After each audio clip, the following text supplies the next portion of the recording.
रविवार तू आम्हाला तुझ्या भक्ती मंदिरात एकत्र आणलंस.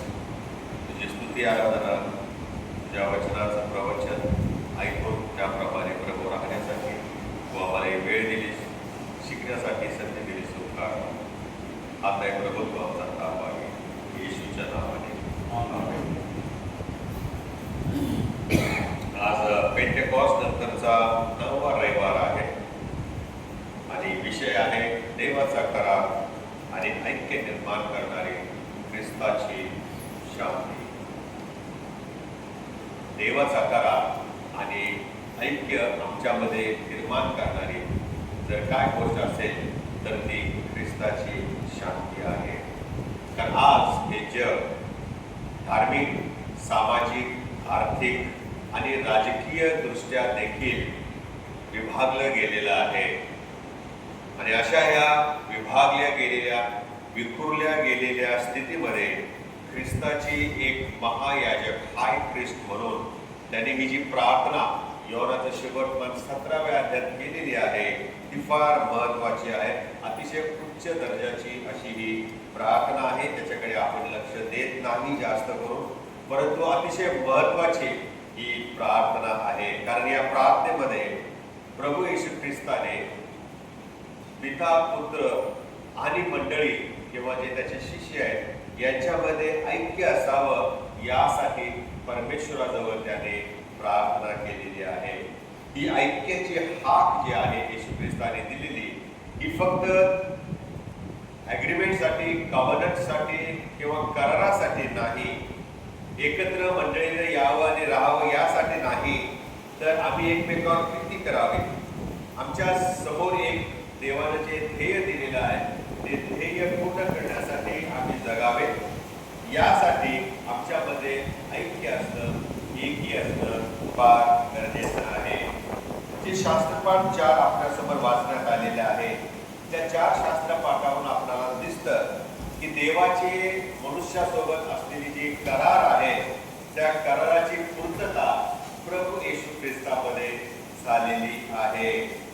आणि हा येशू ख्रिस्त सर्वांच्या मध्ये, आमच्यामध्ये, विश्वासदारांच्या मध्ये, त्याच्या वधूमध्ये शांतता आणि ऐक्य आणतो. आणि म्हणून चर्च या नात्याने आपल्याला ह्या जगामध्ये शांतीचा स्वीकार करून प्रभू येशू ख्रिस्त जी शांती देतो, तो म्हणाला नाही का की मी तुम्हाला शांती देतो, जसे जग देते तसे नाही. प्रभू येशू ख्रिस्त जो शांती देतो ती शांती आमच्यामध्ये चिरकाल राहणारी आहे. आणि म्हणूनच आम्ही चर्च या नात्याने या जगामध्ये जीवन जगत असताना येशू ख्रिस्त देत असलेल्या शांतीचा स्वीकार करायला हवे. म्हणजे जेव्हा आम्ही स्वीकार करतो तेव्हा या विखुरलेल्या जगामध्ये आम्ही ऐक्य आणण्याचं कार्य करण्यासाठी प्रभू आम्हाला पाचारित करतो. आणि म्हणून या 4 शास्त्रपाठाकडे आपण लक्ष देणार आहे. पहिला शास्त्रपाठ आहे स्तोत्राचं 45वा स्तोत्र. या ठिकाणी एका धार्मिक राजाच्या सत्तेखाली जेव्हा आम्ही राहतो तेव्हा आनंदामध्ये आम्ही राहावं, आनंदामध्ये वस्ती करावं हे त्या स्तोत्रामधून पाहायला मिळतं. 45वा स्तोत्र जे आहे त्यातलं 7वं वचन फार महत्वाचं आहे. वाचा बरं 45वा स्तोत्र आणि 7वं वचन.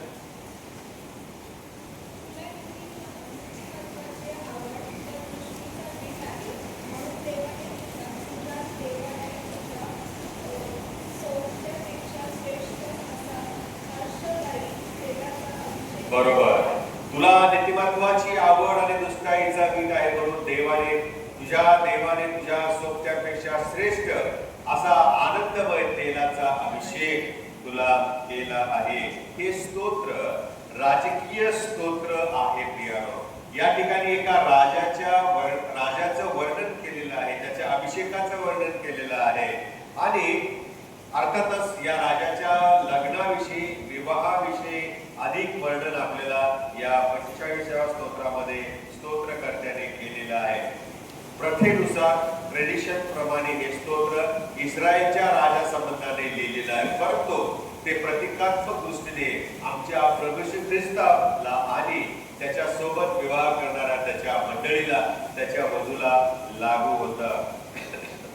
शेवटी हे आम्हाला शिकायला मिळतं की येशू ख्रिस्त हा राजा आहे, अभिषिक्त राजा आहे, ज्याची सत्ता ही धार्मिक स्वरूपाची आहे, ज्याच्या सत्तेमध्ये न्याय आहे, आनंद आहे. आणि म्हणून हे स्तोत्र दर्शवतं की हे जे ऐक्य आहे, हे ऐक्य राजाच्या स्वभावातून आम्हाला पाहायला मिळतं. त्या राजाच्या गुणधर्मामध्येच ऐक्य आहे. आणि जेव्हा आम्ही त्याच्यावर विश्वास ठेवतो तेव्हा त्याचा जो करार आहे आमच्या सोबत केलेला, की जो कोणी त्याचा विश्वास ठेवतो त्याचा नाश होऊ नये, तर त्याला हा करार आहे क्रियाला. आणि ह्या कराराच्या विरोधामध्ये हा राजा जात नाही. हा करार दडपशाहीचा नाहीये, तर हा करार न्यायाचा आहे. कारण या राजाचं जे नेतृत्व आहे ते फूट पाडणारे नाही, ते आरोग्यदायी आहे. आणि अशा राजाला जेव्हा आम्ही अनुसरतो तेव्हा आम्ही धार्मिकतेने प्रेम करणारे, अन्यायाचा द्वेष करणारे आणि आनंद देणारे लोक होऊ शकतो. कुणीतरी असं म्हटलेलं आहे, देवाच्या राज्याचे गुण हे त्या राजाच्या गुणधर्मामध्ये प्रगट होतात. The character of kingdom of God is seen in the character of the king of that kingdom. प्रभू येशू ख्रिस्तामध्येच ऐक्य आहे, प्रभू येशू ख्रिस्तामध्येच शांती आहे आणि प्रभू येशू ख्रिस्त हा राजा आहे. आणि ज्या वेळेला त्या राजाला आम्ही आपल्या अंतःकरणामध्ये स्वीकारतो त्यावेळेला त्याच्यासोबत त्याचं ऐक्य, त्याच्याद्वारे मिळणारी शांती आम्हाला प्राप्त होते. हे लॉजिक आहे, हे आम्ही विसरता कामा नये. कारण आमचा राजा येशू ख्रिस्त हा तरवारीने राज्य करण्यासाठी आला नाही, तर त्याच्या स्वतःच्या भोवती त्याने टावेल गुंडाळला आणि त्याने चरण धुतलेले आहेत आपल्या शिष्यांचे. असा हा राजा आहे. हा राजा तो आहे की जो लोकांच्या जखमा बऱ्या करतो. हा राजा तो आहे की ज्यांना बहिष्कृत केलेला आहे त्यांना सामावून घेतो. ज्यांचं जीवन उद्ध्वस्त झालेलं आहे त्यांना तो पुन्हा प्रस्थापित करतो. आणि जेव्हा अशा या राजाच्या सत्तेखाली आम्ही राहतो तेव्हा त्याच्या नावामध्ये आम्ही शांती प्रस्थापित करणारे लेकर होतो. कारण माझ्यासोबत मत्तयाचं सुवर्तमान 5वा अध्याय काय दिलेलं आहे? जे शांती प्रस्थापित करतात त्यांना काय म्हटलं जाईल? मत्तयाचं सुवर्तमान 5वा अध्याय, जे शांती प्रस्थापित करतात त्यांना काय म्हटलं जाईल? देवाची लेकरे. बरोबर, त्यांना देवाची लेकरे म्हटलं जाईल. म्हणजे काय की त्यांच्यामध्ये जो गुणधर्म आहे शांती प्रस्थापित करायचा तो त्यांच्या धार्मिक बापापासून मिळालेला आहे. देवाची लेकरं म्हणजे काय? त्यांचा पिता कोण आहे? परमेश्वर आहे. आणि म्हणून मी मगाशी म्हणालो की प्रभू येशू ख्रिस्त हा जो आमचा राजा आहे त्या राजामध्येच ऐक्य आणि शांती गुणधर्म आम्हाला एकत्र नांदताना दिसतात. देवाचा करार आणि शांती खरोखर प्रगट करण्यासाठी आपण ख्रिस्ताच्या दैवी सत्तेमध्ये राहायला पाहिजे. देवाच्या मार्गदर्शनाखाली आम्ही राहणारे लोक असलं पाहिजे. नुसते मुखाने कबूल करण्याने नाही, तर दैनंदिन जीवनामध्ये प्रभू येशूच्या या शिकवणीचा ऐक्य ठेवण्याचं, शांती प्रस्थापित करण्याचं धोरण आम्ही राखलं पाहिजे. आणि ही फार महत्वाची गोष्ट आहे. म्हणून शांती करणारे ते धन्य, कारण त्यांना देवाची मुले म्हणतील. यालाच सोडून दुसरा मुद्दा आहे, दुसरा शास्त्रपाठ आहे यशाचं पुस्तक 52 अध्याय 7 ते 12. आणि त्या ठिकाणी यशियाने काल्पनिक रीतीने त्या सुवार्ता घेऊन येणाऱ्या चरणांकडे पाहिलं आणि तो म्हणाला की काय म्हटलेलं आहे? 7वं वचन वाचा बरं. यशिया 52 आणि 7. आयझाया 52 verse 7. तो सुवार्ता सांगतो, शांतीची घोषणा करतो, शुभवृत्त विदित करतो, कारण जाहीर करतो, तुझा देव राज्य करत आहे असे सियोनेस म्हणतो. त्याचे पाय किती मनोरम दिसतात, किती मनोरम दिसतात. माझा मोबाईल किती कॉस्टली आहे, किंवा मी किती कॉस्टली घरात राहतो, किंवा मी किती कॉस्टली कार चालवतो, किंवा मी किती श्रीमंत आहे, ह्याचा आविर्भाव आमच्या जीवनामध्ये येण्याऐवजी जर आम्ही शुभवर्तमान प्रसारित केलं, शास्त्र घेऊन जर आम्ही राहिलो, तर तुमचे पाय बरोबर मनोरम. यशियाने आम्हाकडे पाहिलं, यशियाने त्या येशूकडे पाहिलं आणि असं म्हटलेलं आहे, देवाच्या विजयाचं आणि भंगलेल्या दास्यातील लोकांच्या तारणासाठी हा देवाचा पुत्र हा मसीहा सुवार्ता घेऊन येत आहे, तारणाचा निरोप घेऊन येत आहे. आणि त्या निरोपाची कल्पना या यशायाने केलेली आहे. त्याने ते येशूला पाहिले नव्हतं, पण त्याने कल्पना केलेली आहे, की त्याचे पाय किती मनोरम दिसतात. पण हाच यशिया पुढच्या अध्यायात काय म्हणतो, त्याच्यावर मन बसेल असे त्याच्या काही सौंदर्य नव्हते. तो विंडीला गेलेला होता, छळला गेलेला होता, त्याची निंदा करण्यात आली. पुढचाच अध्याय 53 जो आपण गुड फ्रायडेला वाचत असतो. मनोरम दिसणारे पाय या माणसाने वधस्तंभावरती खेळले.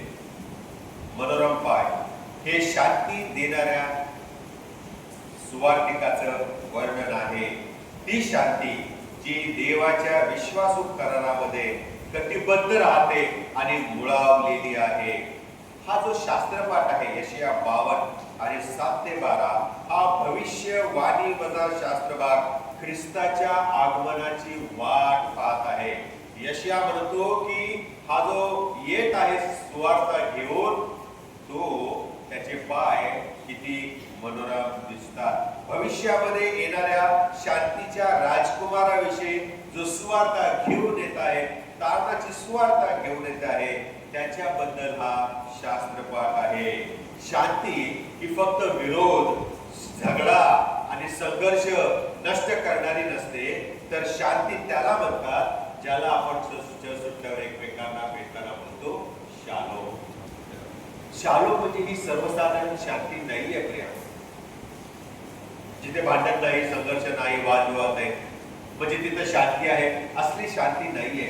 शालोम ही अशा प्रकारची शांती आहे जिच्यामध्ये पूर्णत्व आढळतं, जिच्यामध्ये आम्ही अधुरे राहत नाही, आम्ही अपुरे राहत नाही, आम्ही पूर्णपणे राहतो. आणि आम्ही ती शांती आमच्यामध्ये प्रस्थापित करतो जी ख्रिस्तामध्ये आहे, जी येशू ख्रिस्त बिघडलेल्या जीवनाला पुन्हा उभं करतो. पुनर्स्थापना करणारी ही शांती आहे. न्याय देणारी आणि न्यायाने वागणारी ही शांती आहे. आणि योग्य असं देवाशी आणि इतरांशी नातेसंबंध ठेवणारी ही शांती आहे.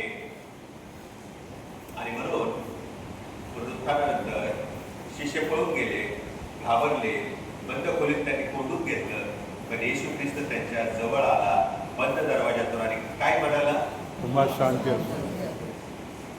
अरे का घाबरले, मी दिसत नाही म्हणून का लगेच पळून गेले, असं काय बोललं का? दादागिरीची भाषा किंवा त्यांचं कमकुवतपणा दाखवला का? उलट पहिलंच वाक्य तो म्हणाला, तुम्हाला शांती असो. शांती ही ऐक्य प्रस्थापित करते. येशूला माहिती होतं की घाबरले, ते पळून आलेले आहेत, हे स्वतःच्या जीवाला माझ्यापेक्षा सांभाळणारी लोक आहेत. त्यामुळे तुटलेलं नातं पुन्हा काय केले, शांतीने येशू ख्रिस्ताने एक केलेलं आहे. म्हणून टायटल काय आजच्या उपदेशाचं, देवाचा करार आणि ऐक्य निर्माण करणारी शांती.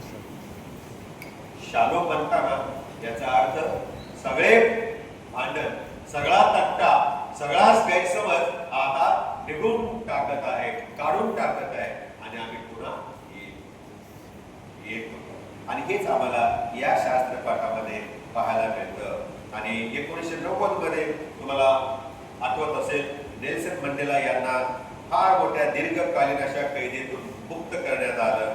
तेव्हा जगाने त्यांना शांती आणणारा असा मनुष्य असं घोषित केलं. सूड आणि बदला घेण्यास त्याने प्रवृत्त केलं का लोकांना बाहेर आल्यावर? नाही केलं. उलट तुरुंगातून बाहेर आल्यावर त्याने समेट आणि क्षमा करण्यासाठी प्रोत्साहन दिले. हा एक नमुना नेल्सन मंडेला यांच्याद्वारे आम्हाला जगासमोर उभा केलेला आहे. आणि अशा मनुष्याचे पाय किती मनोरम दिसतात, जे शांती प्रस्थापित करतात, जे क्षमा प्रदान करतात, जे समेट घडवून आणतात. तुमच्याने माझ्या पायाकडे पाहिल्यावर, म्हणजेच काय, तुमच्याने माझ्या जीवनाकडे पाहिल्यावर लोकांना या 3 गोष्टी दिसतात का?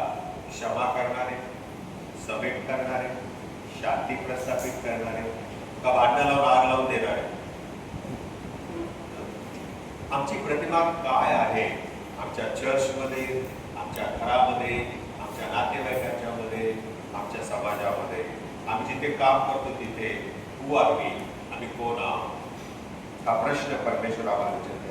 चर्च या नात्याने, चर्चने म्हणजे प्रत्येक सभासदाने या अशा मनोरम पायांनी सुवार्ता सांगण्यासाठी तयार असायला पाहिजे. सुवार्ताचा प्रसार त्यांनी करायला हवा. नुसतेच उपदेशाद्वारे नाही, तर आपल्या स्वतःच्या जीवनाच्या द्वारे, आपल्या स्वतःच्या भावनांच्या द्वारे न्याय प्रस्थापित केला पाहिजे. न्याय प्रस्थापित, आणि हीच गोष्ट आमच्या चर्चद्वारे करावी आणि व्हावी ही परमेश्वर अपेक्षा करत आहे. चर्च ही आशा आणि ऐक्याचा निरोप घेऊन जाणारे निरोपे आहे. Every one of us, we are the messengers of peace. We are the messengers of unity. तिसरी गोष्ट आम्हाला पाहायला मिळते, प्रेषितांची कृत्य 10वा अध्याय 34 ते 43 या वचनामध्ये देवाचा करार जो आहे तो सार्वत्रिक आहे.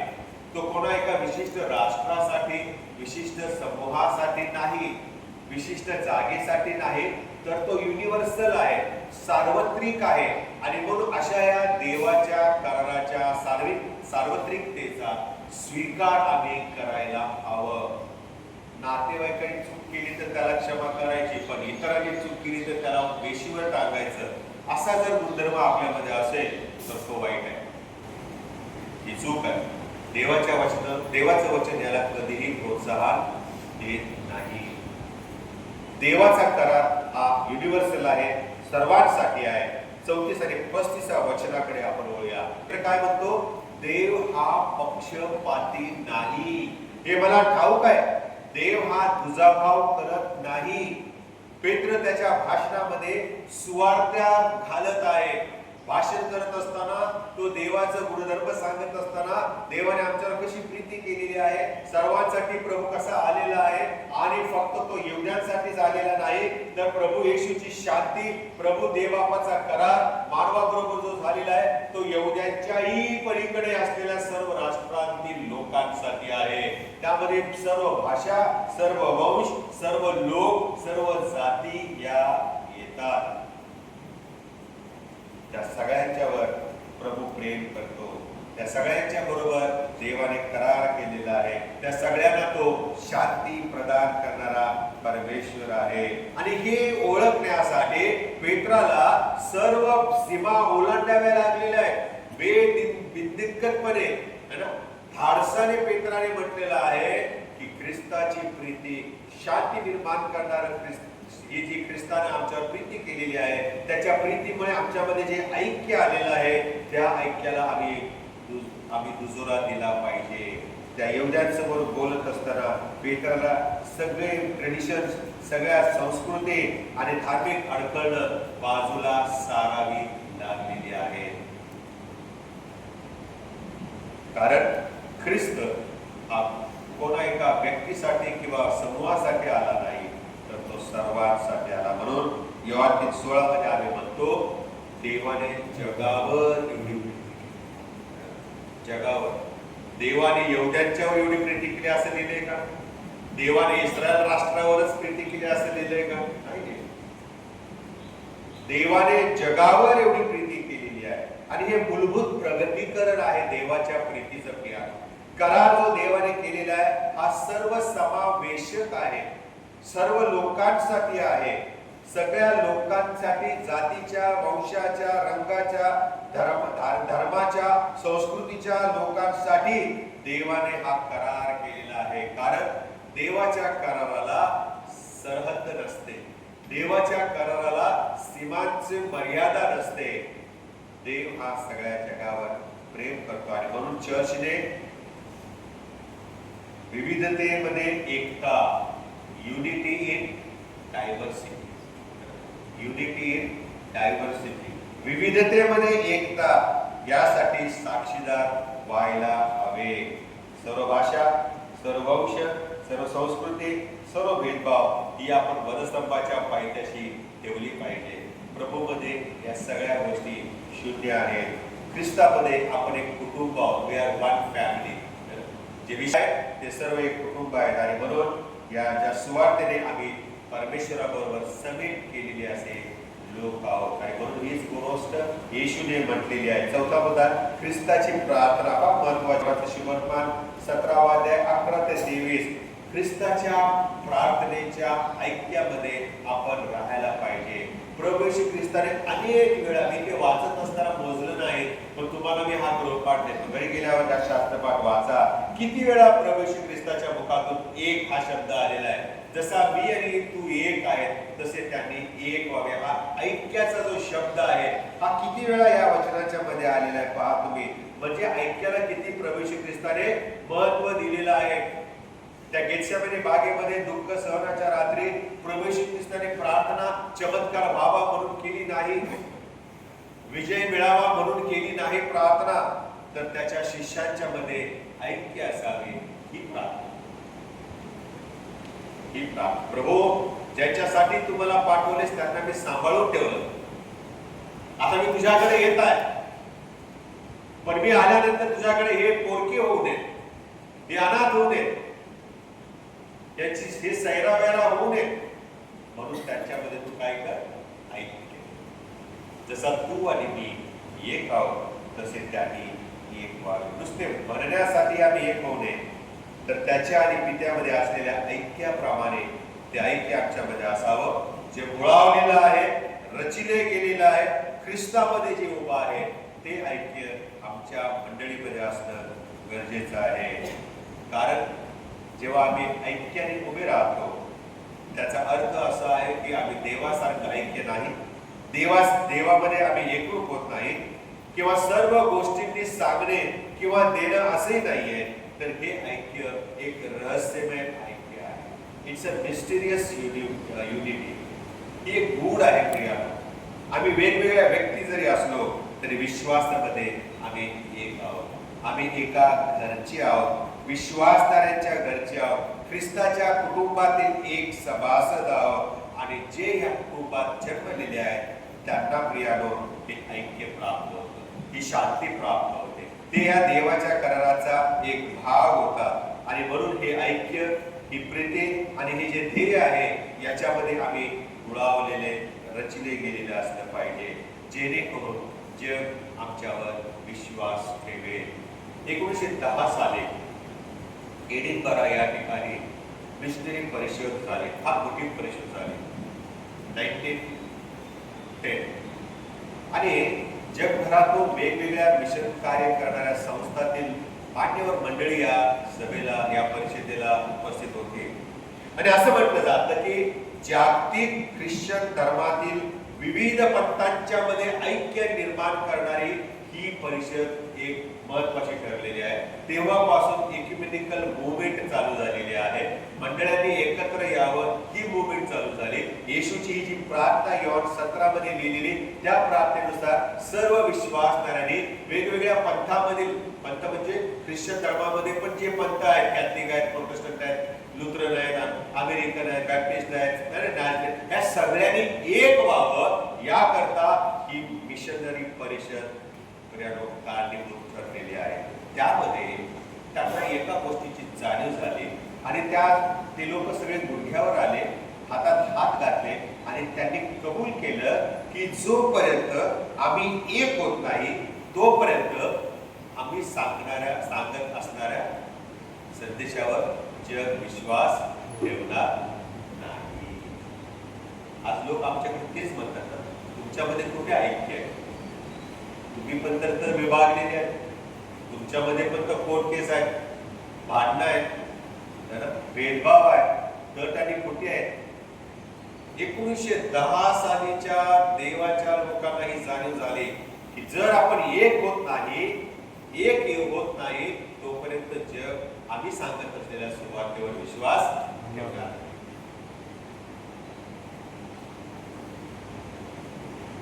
आपण कुठल्याही पंथाचे असो, आपण ख्रिस्ताचे एक शरीर आहोत. We are part of Christ body. The जसा हात आहे, 2 हात आहेत, पाय आहे, कान आहे, नाक आहे, सगळ्या गोष्टी आमच्या या शरीराला जोडलेल्या आहेत. तशा प्रकारे ख्रिस्ताचं जे आध्यात्मिक शरीर आहे, त्या आध्यात्मिक शरीराचे हे सगळे पंथ काय आहेत? अवयव आहेत प्रियानो. आणि म्हणून या प्रीती आणि एकमेकांच्या प्रती आदर जो आम्ही ठेवतो, त्याच्याद्वारे ख्रिस्ताच्या प्रार्थनेला आम्ही प्रत्युत्तर देऊ शकतो. कारण ऐक्य हे एक उत्तम थिओलॉजी नाही, ईश्वर ज्ञान नाही, तर ऐक्य हे देवाने दिलेलं कार्य पूर्ण करण्याचे एक साधन आहे. हे काय आहे? साधन.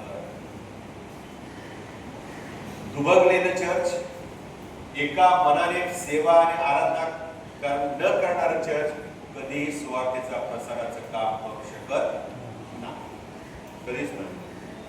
आणि म्हणून आम्ही येशू ख्रिस्त असं म्हणतो की जसा मी आणि तू एक आहे, तसे यांनी एक आहे. ते कधीही भांडत नाही, त्याच्यामध्ये कधीही मतभेद नाही. आणि म्हणून पेत्र म्हणाला की ख्रिस्तामध्ये पक्षपात नाही, देव हा पक्षपाती नाही. कारण देवाचा करार हा नेहमी तारतम्यही आहे, देवाचा करार हा न्यायी आहे, देवाचा करार हा शांततामय आहे. आणि ख्रिस्ताचा हा करार या भूतली पूर्णत्वास जातो प्रियानो. ख्रिस्तामध्ये सगळ्या गोष्टींची पूर्तता होते. आणि म्हणून ख्रिस्त देव असलेली शांती आम्ही स्वीकारावी आणि त्याप्रमाणे राहून इतरांना आपण त्यामध्ये समावेश करावा, त्यांना सहभागी करावा.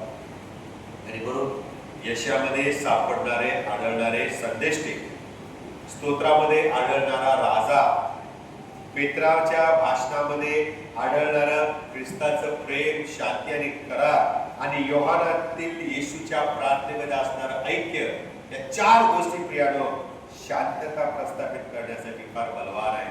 चर्चने या 4 गोष्टींचा पाठपुरावा करावा, हे देव आपल्या वचनातून आज आम्हाला सांगत आहे. ख्रिस्ताच्या ऐक्याच्या त्या प्रार्थनेला आम्ही प्रतिसाद देण्यासाठी विलंब लावू नये. प्रभू येशू ख्रिस्त येण्यासाठी विलंब करत आहे, कारण चर्च देवाने दिलेलं काम करत नाही.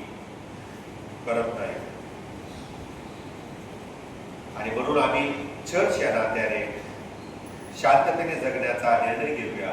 जिथे दुभागीकरण आहे, विभक्त झालेले आहेत, अशा लोकांच्या पर्यंत आम्ही पोहोचायला पाहिजे. आमच्या ज्या सरहद्दी आहेत, सीमा ज्या आहेत, त्या आम्ही स्वतःभोवती आखून घेतलेल्या आहेत, त्या ओलांडायला पाहिजेत. आणि देवाच्या कराराद्वारे मिळणारी जी शांती आहे, जी कृपा आहे, आणि ज्या शांतीच्या द्वारे ख्रिस्त आम्हाला ऐक्यामध्ये एकत्र करतो, त्याची आम्ही या जगात साक्षीदार म्हणून जीवन जगलं पाहिजे. आणि त्यासाठी प्रभू तुम्हाला सहाय्य करो. आपण प्रार्थना करू. स्वर्गीय प्रेमळ प्रभू, आम्ही धन्यवाद देतो. तू आमचा महान प्रभू आहेस, तू आमच्यावर प्रेम करतोस, आणि म्हणून तू आमच्याशी करार केलेला आहेस. आणि प्रभू, तू आपला पुत्र प्रभू श्री ख्रिस्ताला पाठवलेला आहेस, की ज्याने परमेश्वर पित्या आमच्यावरती प्रेम केलं, ज्याने आमच्यामध्ये शांती प्रस्थापित केली, ज्याने आम्हाला शांती दिली, आणि त्या शांतीच्या आधारे प्रभू आमचा समेट घडवून आणलेला आहे, आमच्या समेटाद्वारे ऐक्य निर्माण केलेलं आहे. प्रभू, आम्ही प्रार्थना करतो या वचनाप्रमाणे आम्ही शांती प्रदान करणारे, शांती प्रस्थापित करणारे, त्याच्याद्वारे होऊ घातलेले ऐक्य, येणारे ऐक्य प्रभू आम्ही निर्माण करावे. म्हणून तू चर्च या नात्याने आम्हाला कृपा होईल. प्रभू ख्रिस्त याच्याद्वारे